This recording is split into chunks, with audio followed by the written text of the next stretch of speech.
Hello friends, अपन पढ़ रहे हैं रीट लेवल 1 मेन एग्ज़ाम है तो साइंस के सिलेबस को। इसमें आपके 9 टॉपिक दिए गए हैं, जिसमें से हमने 5 टॉपिक कंप्लीट कर लिए हैं। अगर आपने अभी तक इनको नहीं पढ़ा है तो पांचों टॉपिक को आप चैनल पर प्लेलिस्ट में जाकर के पढ़ सकते हैं। अभी अपना टॉपिक नंबर 6 प्रकाश चल रहा है, जिसके 4 पार्ट आ चुके हैं, जिन्हें आप पढ़ सकते हैं। पिछले वीडियो में हमने 8th क्लास की एनसीईआरटी बुक से इस प्रकाश वाले टॉपिक के कुछ फैक्ट देख लिए थे। आज अपन उसके आगे से पढ़ेंगे। तो चलिए फ्रेंड्स, शुरू करते हैं अपनी आज की क्लास।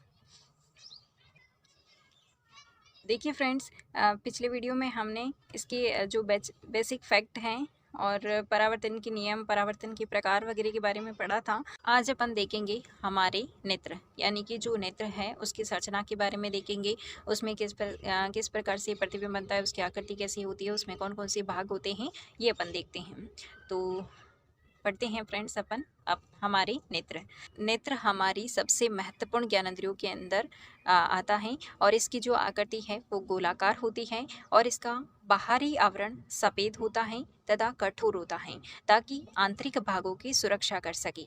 आँख के अंदर आपने देखा होगा कि जो अंदर वाला हिस्सा है वो गोलाकार दिखाई देता है, और उसके अंदर जो बाहर का आवरण होता है, जो सफ़ेद सफ़ेद भाग आपको दिखाई देता है, वो कठोर होता है। और वह ये जो भाग कठोर भाग होता है वो आंतरिक भागों की सुरक्षा करता। नेत्र के अग्र भाग को कॉर्निया या स्वच्छ मंडल कहते हैं, यानी कि जो नेत्र का आगे का हिस्सा होता है उसको हम कॉर्निया या फिर स्वच्छ मंडल कहते हैं।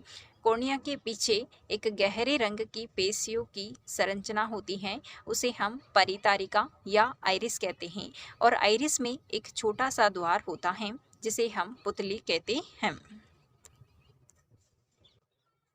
देखिए फ्रेंड्स, इस डायग्राम में आप देख पा रहे हैं, ये आंख दिखा रखी है, और इसके अंदर आइस के अंदर ये जो सफ़ेद भाग दिखाई दे रहा है ये कठोर भाग होता है, और ये बीच में जो है कोमल भाग होते हैं जिनकी रक्षा करता है। ठीक है। और इसके अंदर इसका जो ये डायग्राम दिखा रखा है, इसके अंदर ये जो है प्रकाशिक तंत्रिका होती है, और इसके अंदर ये वाला जो भाग होता है वो रेटिना कहलाता है। और आगे की साइड अगर हम देखते हैं तो ये लेंस होता है, यानी कि ये जो होता है वो एक लेंस होता है। और आप इसमें देख पा रहे होंगे कि ये उभरा हुआ दिखाई दे रहा है। ठीक है, उभरा हुआ दिखाई दे रहा है। और हमने एक ऐसे लेंस के बारे में जब हमने पढ़ा था, उसके 2 प्रकार पढ़े थे। तो एक लेंस हमने ये देखा था कि जो किनारों से तो पतला होता है और बीच में से मोटा होता है। तो आप कमेंट करके बताइएगा ऐसा कौन सा लेंस था जिसमें जो बीच में से फूला हुआ था और किनारों पर पतला था। ठीक है। इसके अंदर हम देखते हैं ये लेंस होता है, और इसके पास में जो ये है, ये वाला जो भाग होता है वो कॉर्निया कहलाता है। और ये जो पूरा उभरा हुआ हिस्सा होता है वो तो कॉर्निया होता है। और ये इसके अंदर जो भाग होता है, यानी कि जो पेशियाँ हमको दिखाई देती है ना गहरे रंग की, ये जो पेशिया है वो गहरे रंग की जो पेशिया होती है उसको हम परितारिका कहते हैं। ठीक है, लेंस होता है। ठीक है। और इसके साइड के अंदर ये पक्षमाभ पेशी लगे हुए होते हैं, या पेशी पक्षमाभ लगे हुए होते हैं। तो इस प्रकार से ये नेत्र की स्ट्रक्चर है। पुतली के साइज को परितारिका से नियंत्रित किया जाता है। ये इंपॉर्टेंट है फ्रेंड्स, कि पुतली का जो साइज होता है वो किसके द्वारा नियंत्रित होता है, परितारिका के द्वारा नियंत्रित होता है। परितारिका नेत्र का वह भाग होता है जो इसे इसका विशिष्ट रंग प्रदान करती है, यानी कि परितारिका नेत्र का वह भाग होता है जो इसे इसका विशिष्ट रंग प्रदान करता है। जैसे आपने देखा होगा कि किसी के आंखों का जो हरा और भूरा रंग दिखाई देता है, तो वो किसके कारण दिखाई देता है, तो परितारिका के कारण ही दिखाई देता है। ठीक है। नेक्स्ट है, परितारिका नेत्र में प्रवेश करने वाले प्रकाश की मात्रा को भी नियंत्रित करती है। इसको हमने डायग्राम के अंदर देख लिया था अभी, और आप बुक से और इसके डायग्राम को देख करके समझ सकते हैं। ठीक है। नेक्स्ट फैक्ट हम देखते हैं कि पुतली के पीछे एक लेंस होता है जो कि केंद्र पर मोटा होता है, यानी कि पुतली के पास में एक लेंस होता है जो भी हमने देखा था, वो केंद्र पर मोटा होता है। कौन सा लेंस होता है, वो उत्तल लेंस होता है। नेक्स्ट हम देखते हैं कि जो लेंस है उसको हम लेंस प्रकाश को आँख के पीछे एक परत पर फोकसित करता है, यानी कि जो लेंस है वो प्रकाश को आँख के पीछे की तरफ एक परत पर फोकसित करता है। इस परत को रेटिना यानी कि दृष्टि पटल कहते हैं। ठीक है। दृष्टि पटल किसे कहा जाता है? तो दृष्टि पटल उसे कहा जाता है जहां पर लेंस प्रकाश को आंख के पीछे एक परत पर फोकसित करता। रेटिना अनेक तंत्रिका कोशिकाओं का बना हुआ होता है। तंत्रिका कोशिकाओं के द्वारा अनुभव की गई संवेदनाओं को दृक तंत्रिकाओं के द्वारा मस्तिष्क तक पहुंचा दिया जाता है। यानी कि रेटिना जो होती है वो तंत्रिका कोशिकाओं से जुड़ी हुई होती है और वहां से जो भी सेल्स होती है तंत्रिका कोशिकाएं, वो जो भी उनको संवेदनाएं मिलती हैं उसको वो मस्तिष्क तक पहुंचा देती हैं। तंत्रिका कोशिकाएं मुख्यतः दो प्रकार की होती हैं। फर्स्ट प्रकार है शंकु आकार की, जो कि तीव्र प्रकाश के लिए सुग्राही होती है, तथा सेकंड होती है शलाकाएं, जो कि मंद प्रकाश के लिए सुग्राही होती हैं। शंकु तो तीव्र प्रकाश के लिए सुग्राही होती है और शलाकाएं मंद प्रकाश के लिए सुग्राही होती हैं। इसके अतिरिक्त शंकु रंगों यानी कि वर्णों की सूचनाएं भी भेजते हैं। दृक तंत्रिका तथा रेटिना की संधि पर कोई तंत्रिका कोशिका नहीं होती है।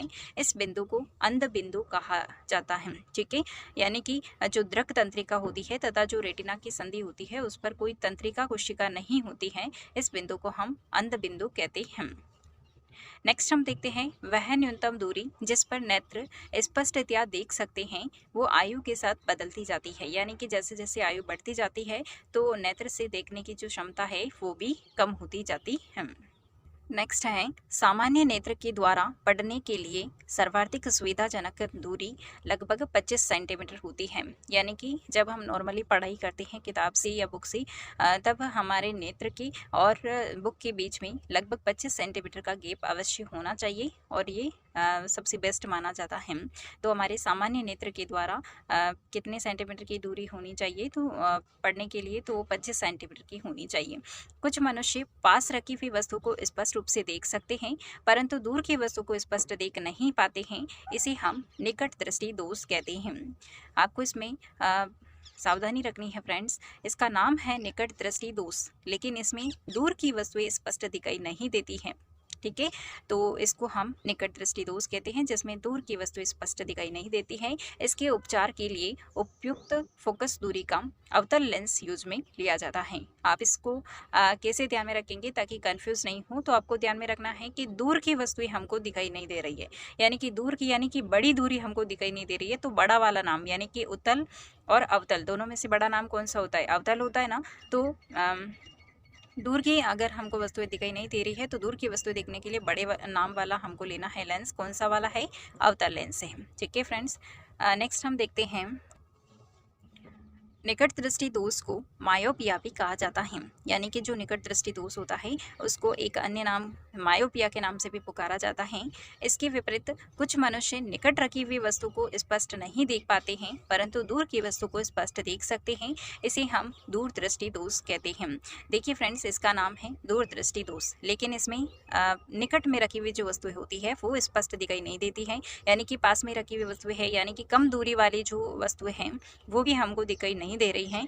तो इसके लिए हम कौन सा लेंस यूज में लेते हैं? तो वो उत्तल लेंस यूज में लेते हैं। ठीक है, छोटा नाम है तो छोटी दूरी हमको नहीं दिखाई दे रही है तो उसके लिए हम उत्तल लेंस का यूज करेंगे और इसको हम हाइपरमेट्रोपिया कहते हैं। अब आप इसके नाम में भी कंफ्यूज हो सकते हैं कि दूर दृष्टि को हाइपरमेट्रोपिया कहते हैं या फिर निकट दृष्टि को कहते हैं। तो देखिए फ्रेंड्स, दूर दृष्टि दोष में निकट की वस्तुएं दिखाई नहीं दे रही है, लेकिन यानी कि निकट की वस्तु ही जब उसको दिखाई नहीं देती है तो यानी कि उसको इतना मेट्रोपिया हो गया है कि हाइपर मेट्रोपिया कि उसको पास वाली वस्तु भी दिखाई नहीं दे रही है। तो आप ऐसे इसको ध्यान में रख सकते हैं। नेक्स्ट है कभी कभी विशेष रूप से वृद्धावस्था में नेत्र दृष्टि धुंधली हो जाती है और यह नेत्र लेंस के धुंधला हो जाने के कारण होता है। इसे मोतियाबिंद कहा जाता है। इससे नेत्र दृष्टि कमजोर हो जाती है और उपचार के लिए अपारदर्शी लेंस को हटा करके नया कृत्रिम लेंस लगा दिया जाता है। यानी कि जब ये मोतियाबिंद का ऑपरेशन किया जाता है तो उसमें जो अपारदर्शी लेंस होता है उसको हटा दिया जाता है और नया कृत्रिम लेंस उसकी जगह पर लगा दिया जाता है। नेक्स्ट पॉइंट दे रखा है नेत्र की देखभाल। तो नेत्र की देखभाल तो आप जनरली जानते ही है, लेकिन जो कुछ है इम्पोर्टेंट, वो देख लेते हैं। नेत्रों की नियमित जांच करवानी चाहिए। कोई भी समस्या होने पर तुरंत नेत्र विशेषज्ञ को से परामर्श लेनी चाहिए। उचित चश्मे का उपयोग करना चाहिए और नेत्रों के लिए बहुत ही कम या फिर बहुत ही अधिक प्रकाश हानिकारक होता है, इसलिए अपर्याप्त प्रकाश से नेत्र खिंचाव हो सकता है तथा सर दर्द हो सकता है, यानी कि पर्याप्त मात्रा में प्रकाश होना चाहिए। सूर्य या किसी शक्तिशाली लैंप का अत्यधिक तीव्र प्रकाश अथवा लेजर टॉर्च का प्रकाश रेटिना को क्षति पहुंचा सकता है, तो इसे भी हमको नेत्र को बचाना चाहिए। नेक्स्ट है, सूर्य या किसी शक्तिशाली प्रकाश स्रोत को कभी भी सीधे नहीं देखना चाहिए, इससे भी नेत्र को हानि पहुंचती है। नेक्स्ट है, आंखों को कभी भी मत रगड़िए, स्वच्छ जल से धो लीजिए। यानी कि जब आंखों में कुछ कंकर वगैरह चले जाते हैं तो कई लोगों को आपने देखा होगा कि आंखों को मसलते रहते हैं, लेकिन उसको मसलना नहीं चाहिए, उसको स्वच्छ जल से धो लेना चाहिए।